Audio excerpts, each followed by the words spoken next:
आज दुनिया ऐसे मोड़ पे खड़ी है जहां तेल के कुएं जंग के मैदान बन गए हैं। व्यापार के रास्ते बंद हो रहे हैं और हर बड़ी ताकत भारत से कुछ ना कुछ मांग रही है।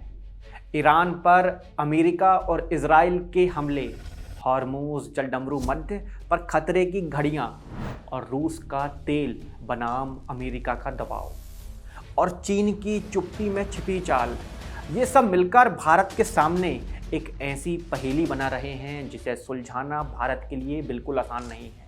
आज हम इन्हीं चार मोर्चों को खोलेंगे, ईरान, अमेरिका, रूस और चीन, और समझेंगे कि इस भू राजनीतिक चक्रव्यूह में भारत की क्या स्थिति है। 28 फरवरी 2026 को अमेरिका और इजराइल ने ईरान पर बड़े हमले किए। ईरान के supreme leader Ayatollah Ali Khamenei को मार दिया गया। ईरान के परमाणु ठिकाने, सैन्य अड्डे और सब निशाने पर आए।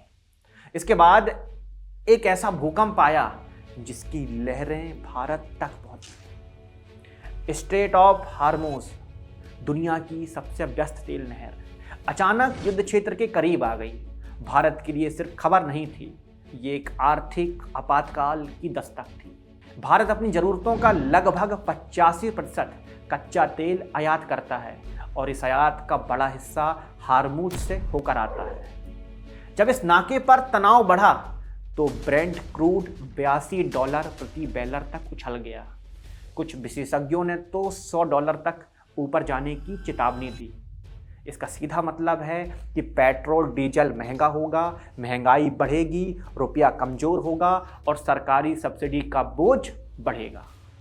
अनुमान है कि तेल का भाव हर $10 बढ़ने से भारत का चालू खाता घाटा 40 से 50 आधार अंक तक बढ़ सकता है। अब चिंता की बात यह भी है कि खाड़ी देशों में 90 लाख से ज़्यादा भारतीय काम करते हैं। ये लोग हर साल भारत को लगभग $51 अरब की रकम भेजते हैं, जो भारत के लिए कुल रेमिडेंस का 38% है।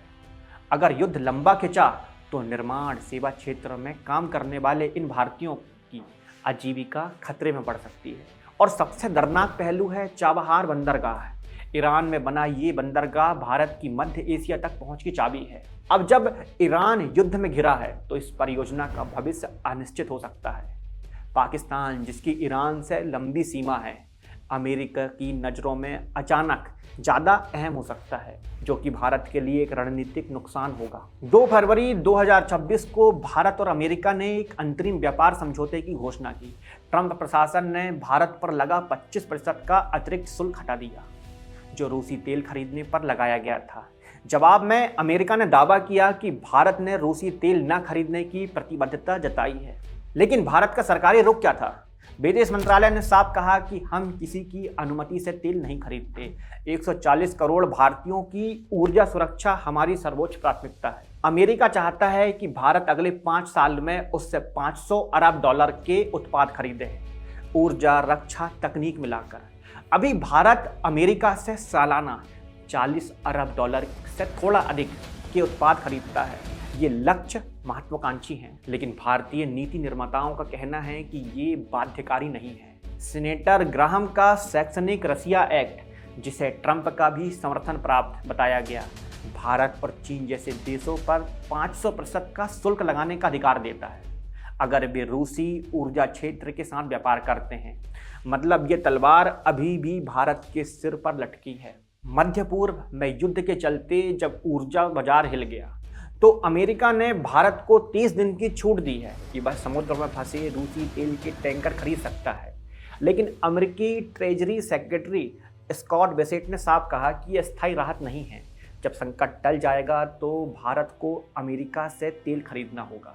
भारत का सबसे संवेदनशील मुद्दा कृषि है। अमेरिका चाहता है कि भारत अपने कृषि बाजार खोले, लेकिन भारत की 40% से ज़्यादा आबादी खेती पर निर्भर है। इस पर कोई भी रियायत सरकार के लिए घरेलू राजनीति में आग लगा सकती है। रूस और भारत का रिश्ता दशकों पुराना है। शीत युद्ध के दौर से लेकर आज तक रूस भारत का एक विश्वसनीय रक्षा साझेदार रहा है। 2022 में यूक्रेन युद्ध के बाद जब पश्चिम ने रूस पर पाबंदियां लगाई तो भारत ने रूस से सस्ता तेल खरीदना शुरू किया। नवंबर 2025 तक भारत प्रतिदिन 1.71 बिलियन बैरल रूसी तेल आयात कर रहा था। रूस भारत का सबसे बड़ा तेल आपूर्तिकर्ता बन गया। ये सस्ता तेल भारत की अर्थव्यवस्था के लिए एक बड़ी राहत थी, लेकिन अमेरिकी पाबंदियों के दबाव में भारत के आयात में कमी आई। नवंबर 2025 में रूसी तेल का आयात घटकर 1.16 मिलियन बैरल प्रतिदिन रह गया। 7 मार्च 2026 को भारत के प्रेस इंफॉर्मेशन ब्यूरो ने एक ऐतिहासिक बयान दिया। भारत ने कभी किसी देश से रूसी तेल खरीदने की अनुमति नहीं मांगी। फरवरी 2026 में भी भारत रूसी तेल आयात कर रहा था और रूस अभी भी भारत का सबसे बड़ा क्रूड आपूर्तिकर्ता है। न्यूबामा एसेट सर्विस के विशेषज्ञ विवेक शर्मा के मुताबिक भारत ने अमेरिका के साथ जुड़े रहते हुए रूस के साथ रिश्ते न बिगाड़ने की एक स्मार्ट रणनीति अपनाई है। अस्पष्टता को हथियार की तरह इस्तेमाल किया है, लेकिन रूस भी सर्वशक्तिमान नहीं है। उसकी अर्थव्यवस्था युद्ध के बोझ तले दबी है। अमेरिकी पाबंदियों ने उसकी वित्तीय व्यवस्था को कमजोर किया है और दीर्घकाल में रूस पर ज़्यादा निर्भरता भारत के लिए जोखिम भरी हो सकती है। 2023 में जब सऊदी अरब और ईरान ने शांति समझौता किया तो ये मध्यस्थता अमेरिका ने नहीं बल्कि चीन ने की थी। ये एक बड़ा कूटनीतिक झटका था पश्चिम के लिए और भारत के लिए। हाल ही में शंघाई सहयोग संगठन में ईरान पर इजरायली हमले की निंदा करने वाले एक बयान को भारत ने समर्थन नहीं दिया।